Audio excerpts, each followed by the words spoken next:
Well, my friends, the trade war has begun, and dear God, nothing has slowed down ever since.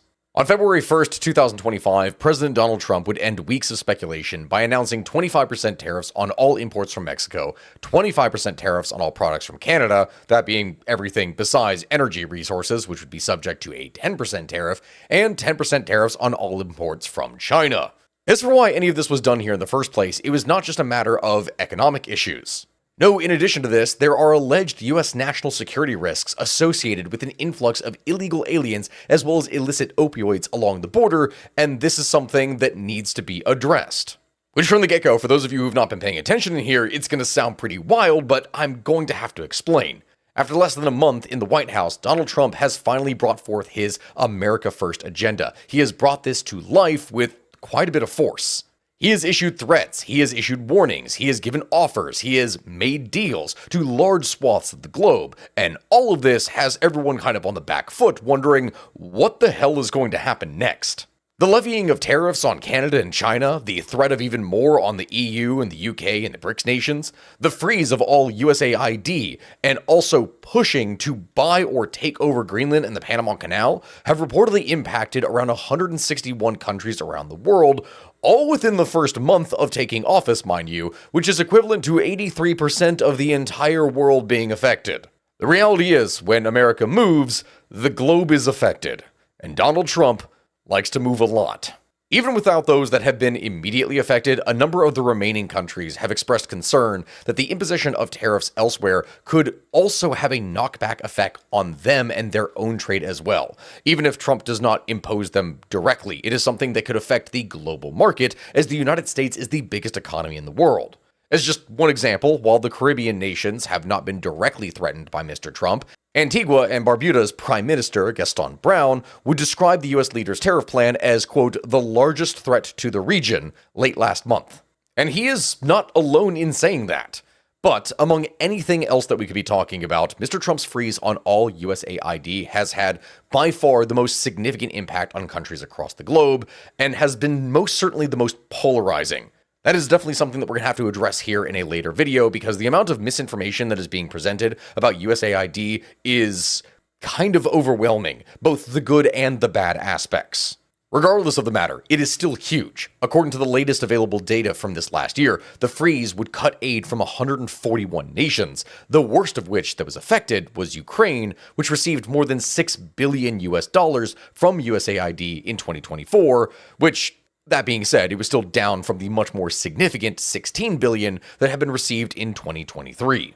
But hey, that's not the only thing that has been done. Regarding the Brics nations, which include Russia, Brazil, China, India, and South Africa, he has threatened to impose tariffs on them if they do not accept his demand of committing to not create a new currency, something that they have touted that they would do for years.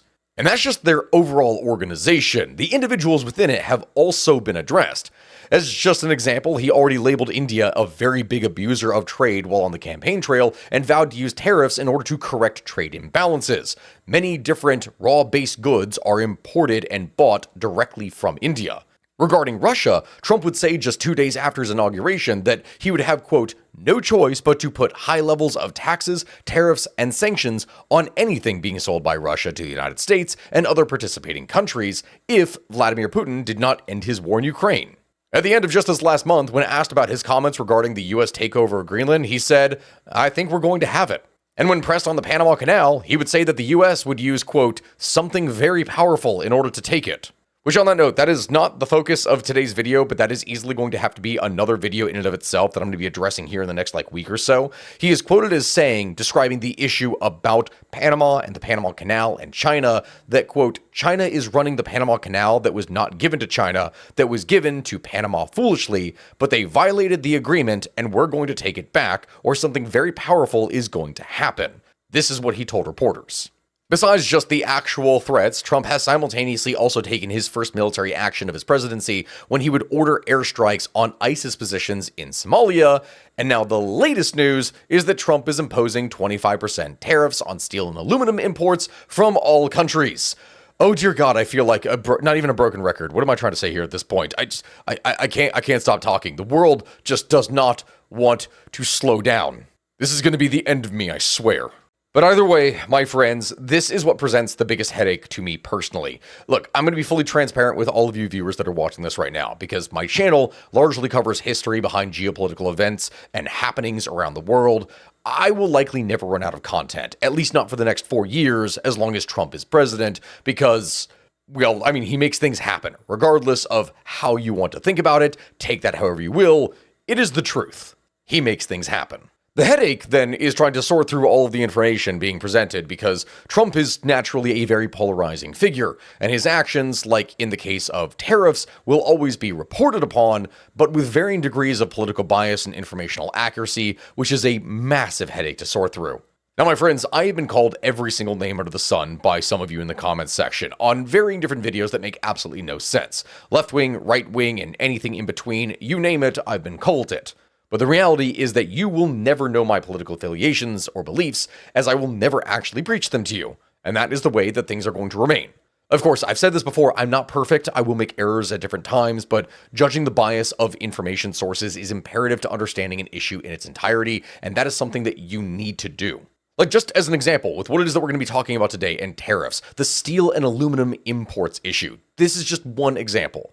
Left-wing sources go and describe Trump's tariff order as being a big deal, emphasizing a significant national priority, whereas center sources highlight the impact on things like Canadian and Mexican jobs and industries, showcasing a focus on potential economic consequences for allies rather than the benefits that Trump touts. Both left-wing and center sources emphasize consumer price concerns and potential inflation that could come about because of these tariffs. While it is, if you look at right-wing sources, they will go and stress that the goal of it is to protect domestic producers, demonstrating a kind of tone that leans more towards justifying the tariffs in the first place. They would support them. Understanding these biases from the very get-go is absolutely necessary, and that's why I'm grateful that I'm sponsored by Ground News, which is a service that I use regularly in order to be able to compare my information sources, because I can actually use it to look at their political bias, whether they are a private media source or a state-sponsored source, who owns them, their factuality rating, and so much more. Look, the reality is that considering that Trump is back in office, media sources around the world are going to have an absolute field day with this. I myself have a lot of stuff that I have to make, and that means that you, the audience, need to be prepared for what is coming. Luckily, Ground News is giving my viewers 40% off the unlimited access Vantage plan, and you can click the link down in my description or head over to groundnews.com/historyofeverything. So I highly recommend that you go check it out, because my friends, not only is this something that is great for me, it helps me to continue to make videos, but simultaneously it is necessary for you to be able to sort through all of the crap that you are going to see on the internet. All right then, but anyway, moving on, tariffs. Oh dear God, where do I even begin? This, my friends, is going to be a bit of a strange video, because we are going to need to answer several questions. First, what are tariffs? Second, how they've been used historically. Third, why is Trump using tariffs? And fourth, what are the effects actually going to be? Buckle up, my friends. Let's dive into this. First off, what is a tariff and how exactly does it differ from a tax? This is something that many people don't seem to really understand on the internet, but a tariff is quite simply a levy or duty that a government imposes on imported goods. When a product goes and crosses a country's border, the government charges this fee before the product can enter the domestic economy. Essentially, to use an example, let's say that you have an imported car that costs $40,000. A 25% tariff on that would raise the price from $40,000 to $50,000, while not increasing the price of a domestically produced car, which may have been more expensive from the get-go, let's say $47,000. In the event that they don't pay for the now cheaper American car and they still get the import, that $10,000 difference from $40,000 to $50,000, that does not go to the car dealership, that instead goes directly to the government as a form of tax. When I describe this, a tariff is different from other taxes like sales, income, or property taxes. Tariffs directly affect the price of imported goods, which can lead to higher consumer prices and can alter trade dynamics and international relations. They are also used for indirectly protecting domestic industries by making foreign products less competitive. So, in addition to being a source of revenue for the government, they can protect domestic industries, counteract unfair trade practices, and act as a kind of leveraging tool in negotiations. This is something that, in case you didn't catch that last part, is something that is happening right now. You are seeing that happen right now with Trump, but we are going to address that later. Because what it is that we have to do now is explain how tariffs have worked historically, and why America has largely pursued free trade without tariffs until now. Of course, when I go and explain this, I'm not going to be explaining the entire history of tariffs because, quite frankly, that would be stupidly insane. Tariffs have been used in one form or another for thousands of years across countless different cultures, and explaining all of that would be pretty much pointless. So instead, we're going to explain it for the United States and try to keep this a little bit more focused, so I don't go off on too much of a tangent, because that happens a lot. Yes, my friends, the use of tariffs goes back all the way to the founding of the United States, where it was something that was very hotly debated by the founding fathers. Many in the new nation saw free trade as an important principle, especially in contrast to Britain's control of colonial trading practices and mercantilism, which was a deep sore spot for many of them. However, tariffs also provided an important source of revenue for the state, as at the time, there was no income tax, and it was something that would support early American industry. The framers of the U.S. Constitution would thus cement this in Article 1, Section 8 of the Constitution, which gives Congress the, quote, power to lay and collect taxes, duties, imposts, and excises, to pay the debts and provide for the general defense and general welfare of the United States, end quote. This is such a big deal that the first major law that was ever passed by the first Congress in 1789 specifically dealt with tariffs, and it stated that, quote, it is necessary for the support of government for the discharge of the debts of the United States and the encouragement of the protection of manufacturers that duties be laid on goods, wares, and merchandise imported. This is also something that just so happened to lead to a very big disagreement between Alexander Hamilton, who saw tariffs as a good revenue source that would boost domestic industry, and James Madison, who believed that tariffs would only lead to trade conflicts in kind with Great Britain and other nations, which is a debate that we still have here today. Anyway, fast forward a little bit of time, and in the aftermath of the War of 1812, tariff legislation was used to further encourage the nation's domestic industrial growth. This is kind of the norm for the time and what was just done. In 1828, Congress would pass a bill raising tariffs to as much as 50%, the steepest increase in the country's history.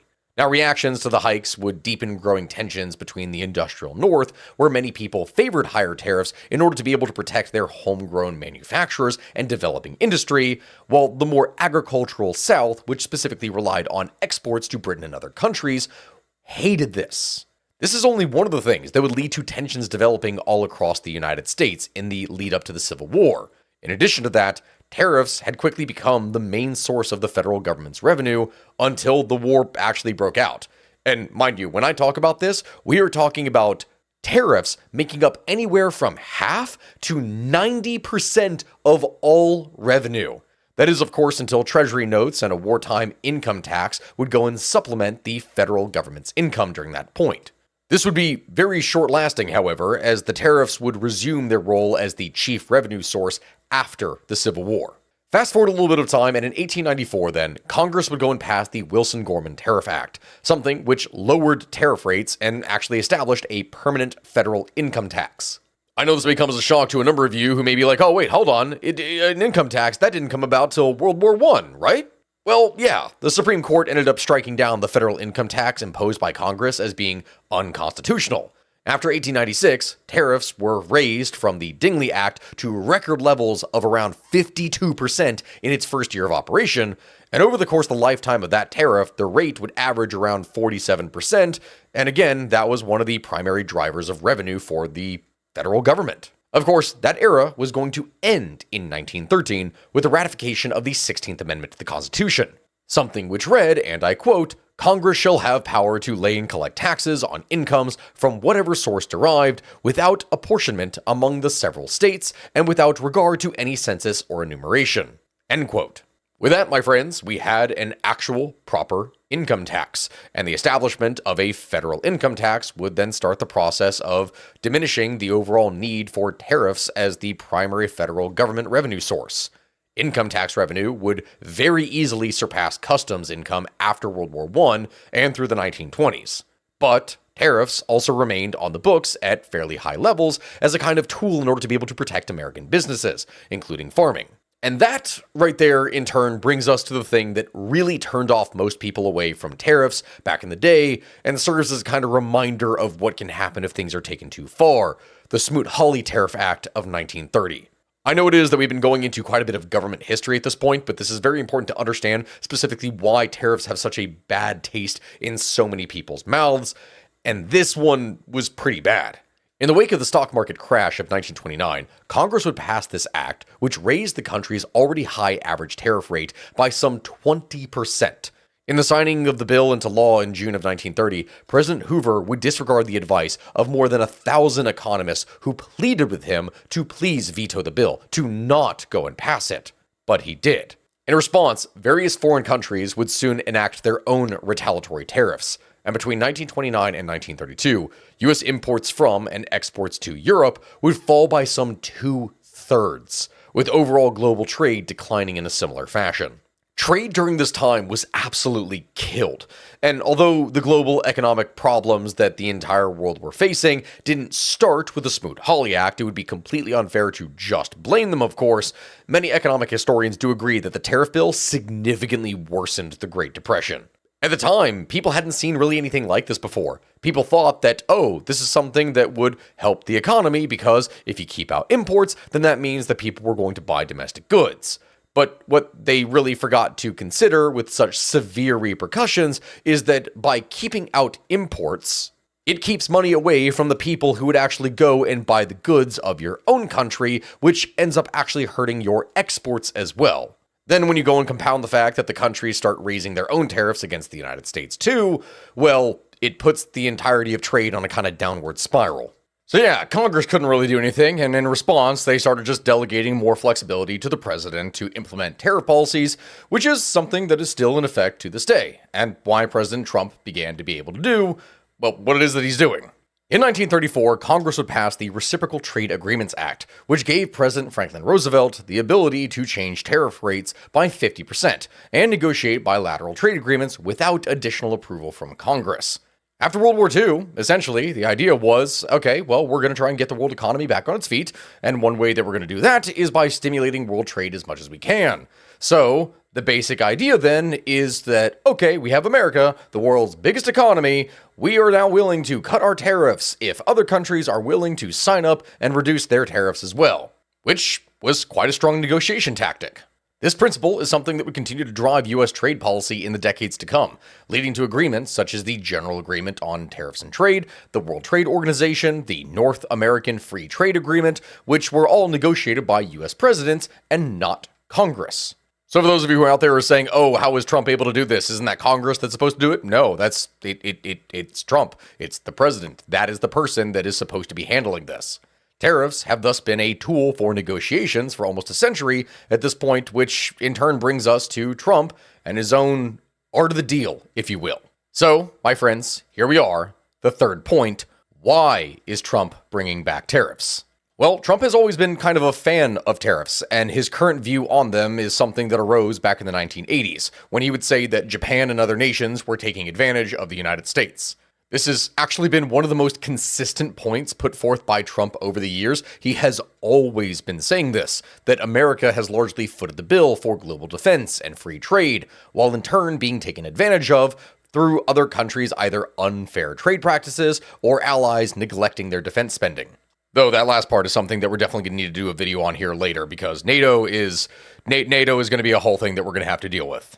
During the 2016 presidential campaign that he would win to become the 45th president, Trump would repeatedly favor policy proposals that renegotiated trade agreements for the United States. He frequently would go and criticize the North American Free Trade Agreement, calling it, quote, the worst trade deal the U.S. has ever signed, end quote. Which my wife is now demanding that I do the accent. This has been the worst trade deal in the history of trade deals. Yes. She's very pleased with herself now at this point. He also called the Trans-Pacific Partnership the death blow for American manufacturing and said that it would, quote, put the interests of foreign countries above our own. And to that end, I'm going to need to briefly have to mention what happened with Canada and Mexico, because that is pretty much all that anyone has been able to talk about for the last week or so. See, in his first presidency, Trump would set his sights on NAFTA, from which he would threaten to remove the United States if the agreement was not renegotiated to his liking. At the center of his approach was a promise that he was going to bring back manufacturing jobs to the United States. And so representatives of Canada, Mexico, and the United States began to renegotiate the agreement in August of 2017. However, months of negotiations didn't really do anything. They didn't really go anywhere. And tensions would mount between Canada and the United States after Trump, in April of 2018, would announce the imposition of import tariffs on Canadian steel and aluminum, which is an action that threatened to start a whole new trade war and would prompt the Canadian Prime Minister, Justin Trudeau, to condemn it. However, this didn't really last very long, necessarily. At the end of August of 2018, Mexico and the United States would announce that they had come to terms on a new trade agreement that preserved the majority of NAFTA, but did introduce a number of significant changes. Under the pressure of being the odd country out, Canada, in the last hours of September 30th, would also end up agreeing to join the new accord. There wasn't really much else that they could do, which was branded the United States-Mexico-Canada Agreement, the USMCA. The pact was signed by Trump, Trudeau, and the Mexican president, Enrique Peña Nieto, on November 30th, 2018. Most of the agreement, which required approval from the country's legislatures, would then go into effect on July 1st, 2020. This was a pretty big deal for the time, and some of the most prominent terms of the new agreement related to the automobile manufacturing industry. Under the USMCA, in order for a car or truck to be exempt from tariffs, 75% of its components would have to be manufactured in North America. Under the previous agreement, NAFTA, the corresponding requirement had only been 62.5%. Also, the agreement would require that at least 30% of work on tariff-exempt vehicles must have been done by workers that were earning at least $16 per hour, which, mind you, when I go and say that, that is significantly more than what most Mexican laborers would receive, which is one of the problems that was undercutting American workers. You had cheaper Mexican labor, and this is something that was negatively impacting workers within the United States. Canada would also reluctantly agree to make concessions to open access to its markets for dairy products from the United States, though it would manage to keep some exceptions. All in all, it wasn't necessarily something that was massive, but it was a better deal for the United States that allowed it to flex its muscle. Of course, even with the issues being fixed, if you will, trade would once again come up for the 2024 presidential election. In November of 2024, posting on Truth Social, President-elect Trump would pledge to impose a 25% tariff on all products that were imported to the United States from Canada and Mexico, which is something that would remain in effect until the countries would take steps to prevent illegal immigrants and drugs, especially fentanyl, from entering the country. In response to this, Canada would vow swift retaliation to the, quote, unjustified tariffs, and would order retaliatory tariffs on goods from the United States.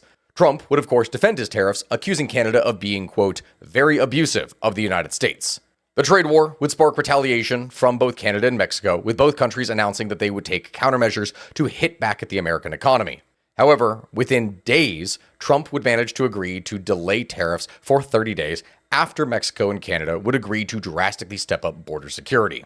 In a message that was posted to Truth Social that evening, Trump would lay out the terms of the deal with Trudeau, saying, and I quote, Canada has agreed to ensure that we have a secure northern border, and to finally end the deadly scourge of drugs like fentanyl that have been pouring into our country, killing hundreds of thousands of Americans while destroying their families and communities all across the country.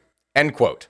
The statement from Canada would in turn say that they would be implementing their $1.3 billion border plan, and as per Prime Minister Trudeau, will be, quote, reinforcing the border with new choppers, technology, and personnel, enhanced coordination with our American partners, and increased resources to stop the flow of fentanyl. Nearly 10,000 frontline personnel are and will be working on protecting the border. In addition, Canada is making new commitments to appoint a fentanyl czar. We will list cartels as terrorists, ensure 24/7 eyes on the border, launch a Canada-US strike force to combat organized crime, fentanyl, and money laundering, and I have also signed a new intelligence directive on organized crime and fentanyl, and we will be backing it with $200 million. End quote.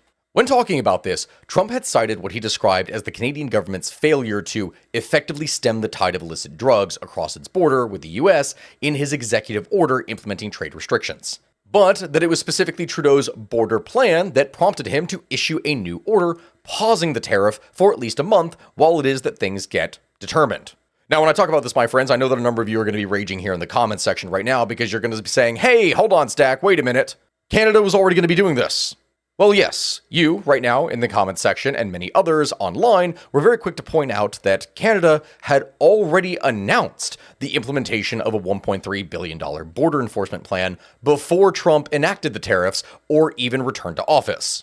As Independent Institute senior fellow and historian Phil Magnus would tweet, quote, "So Trump's big negotiating win is to get Canada to do what it already announced it was going to do back in December," end quote.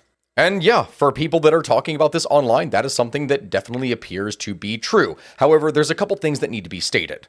These claims are mostly true. The Canadian government in December did announce the implementation of a new $1.3 billion plan aiming at detecting and disrupting the fentanyl trade. And that was before any kind of discussion with Trump would take place after his implementation of tariffs.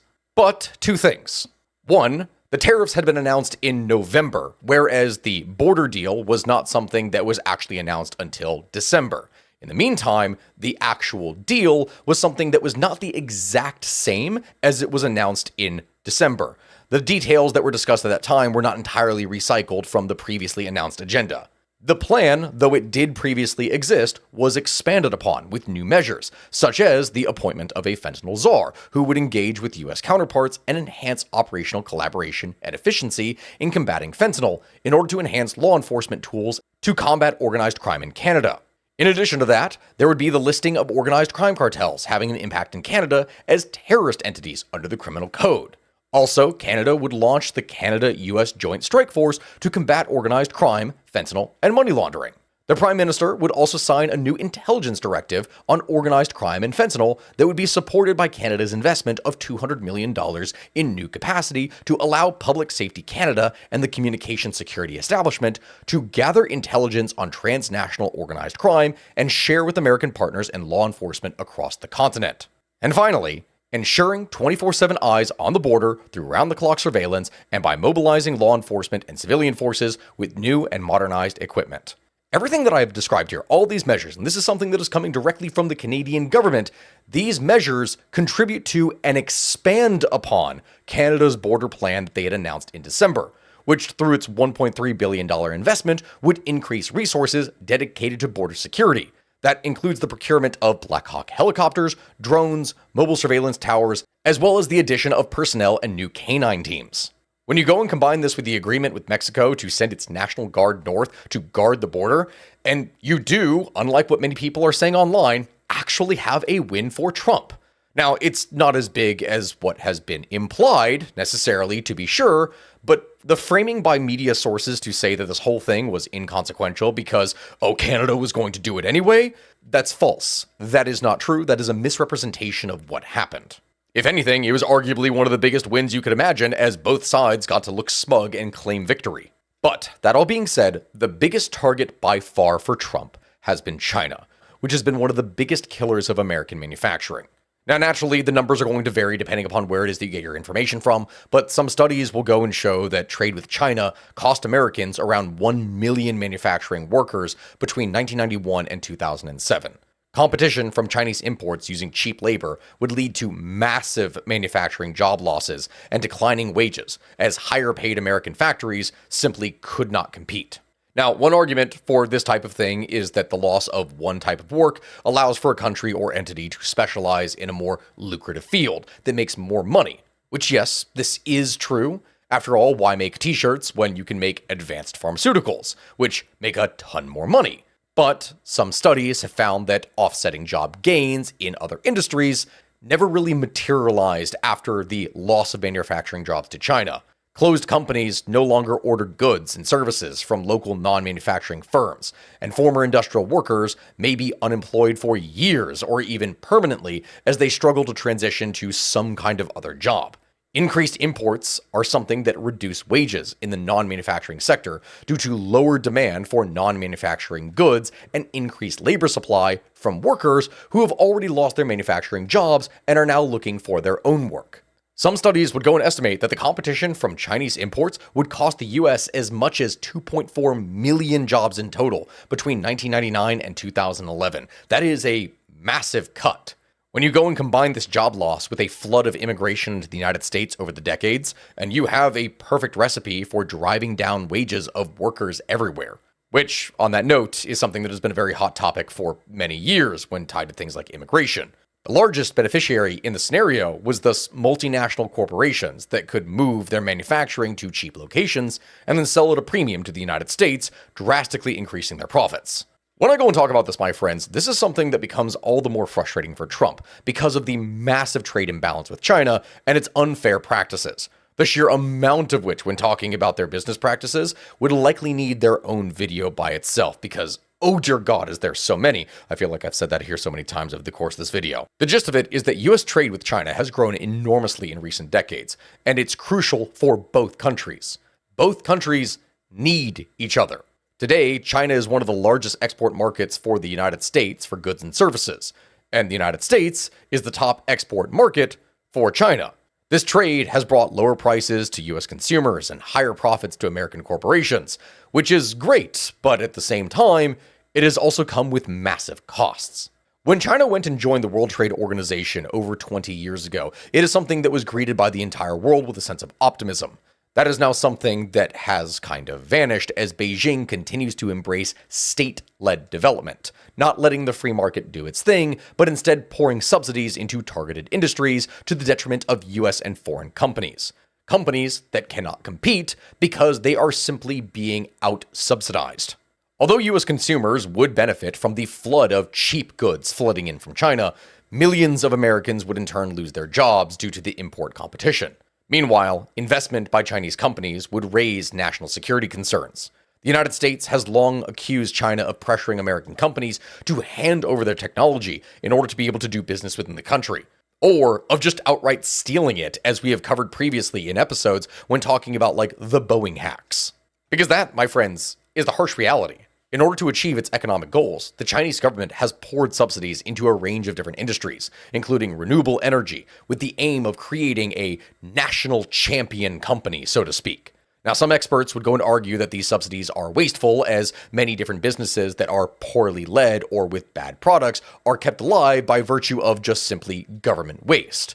But at the same time, even if those products are not actually good, they can be disruptive to other countries whose companies simply can't compete against such levels of state support. If something is made cheap enough, even if it is bad, people are still going to go and buy it.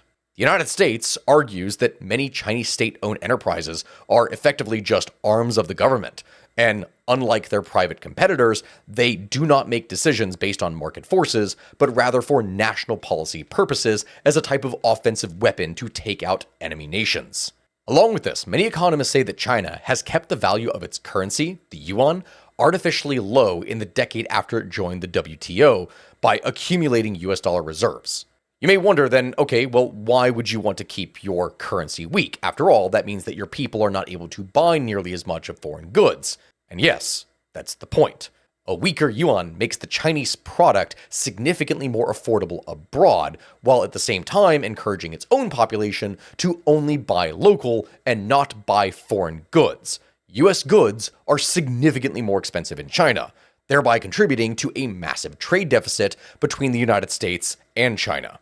When I go and explain that, my friends, that in turn is something that is made only worse by the fact that China does not engage as a free trade partner, but rather it has propped up its own industries through tariffs and subsidies for quite literally decades. Something that, even as people may be mad about the United States for what it is doing now, China has already been doing it, and worse, for again, quite literally decades. Of course, that all being said, Trump would not pause his tariffs on China like it is that he did with Canada and Mexico, and China would ultimately respond in kind. Last week, Trump would impose a 10% tariff on all Chinese goods imported to the United States, on top of all existing tariffs that already are in place on China. This all being part of a bid to try and pressure Beijing to do more to stop the flow of the deadly synthetic opioid, fentanyl, into America, which is something that I need to address here right now. That is going to have to be another video. Again, I know I'm saying it again, I get it, but China is a major source of the chemicals that are used by cartels in Mexico to make the drug, and there have actually been a massive number of illegal Chinese immigrants that have made their way into the United States in order to be able to produce drugs. That is something that we're going to have to cover later. After those tariffs went into effect, China would quickly retaliate by placing tariffs on some chips and metals, and began investigating Google and placed the maker of Calvin Klein and Tommy Hilfiger brands, like yes, the clothing brands, on its unreliable entities list. Which sounds bad, but in actuality, it wasn't nearly as bad as it could have been. According to Harry Murphy Cruz, who is the head of China economics at Moody's Analytics, he said that the response was just a warning shot. Quote, "It is China saying we don't want to make the situation worse, and so our response is going to be quite restrained relative to what we could do. But in putting some of those export controls on critical minerals and rare earths, it is saying to the United States, we can make it really tricky for you if this gets worse." End quote. Because that's just it. The actual amount of tariffs is much smaller in comparison to what the United States has done. During Trump's first term, Beijing would respond proportionally to tariffs, ensuring that the effective tariff rate on US goods entering China, the average across all imports, matched the imposed on Chinese imports that were going to the United States.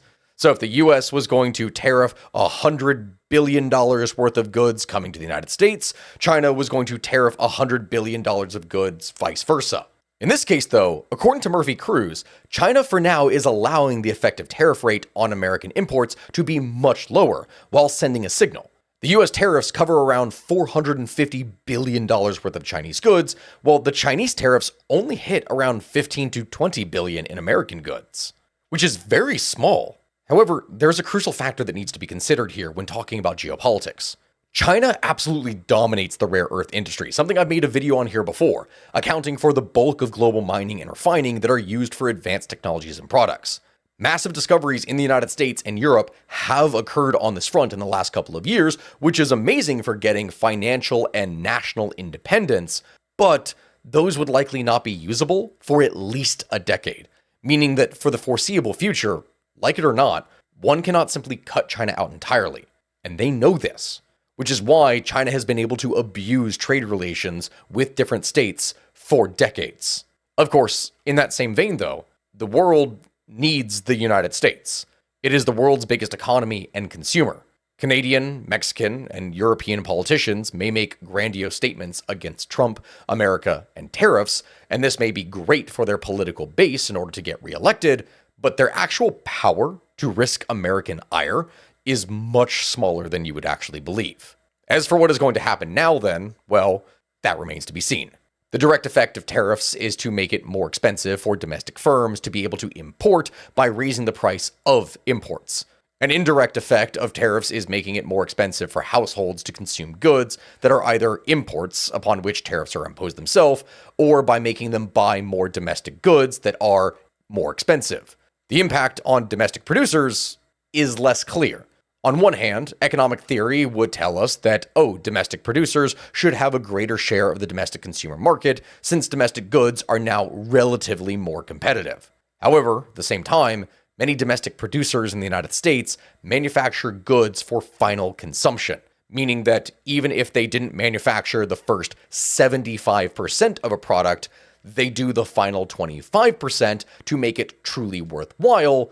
But now everything in the previous 75% is now going to be more expensive. So, on that note, if the price of imported steel from China increases, or other states, it would make it more expensive for US domestic car manufacturers to produce cars, regardless of whether or not those manufacturers decide to continue to import Chinese or Canadian or Mexican steel, and then pass that expense on to the consumers, or switch to sourcing more expensive domestic steel. Either way, when tariffs are applied across the board, everything is going to get more expensive. So, there might only be a marginal benefit for domestic steel producers. In fact, domestic steel producers may struggle to add jobs at all, as many US producers are more capital intensive, using greater machinery, and rely on automation to ramp up production, rather than China, which is more labor intensive and relies less on automation. The actual benefit may not be as much as one thinks. The actual number of jobs may be smaller. In the long term, that all being said, it could help the United States, and additional revenues from tariffs would be greatly appreciated to try and balance the budget or pay off America's enormous debt. Which again, I know that I'm saying this again, I know, that right there deserves its own video, as a debt crisis is something that appears to be brewing. Yes, but on the other hand, it could wreck international and trade relations, shrink America's GDP, and hurt consumers and producers as well, at least in the short term. We don't necessarily know what the long term would entail. We just really don't know yet. This, as it stands, is a brand new world in global economics that really hasn't been seen before. However, in the end, I don't want people to think that this is all doom and gloom.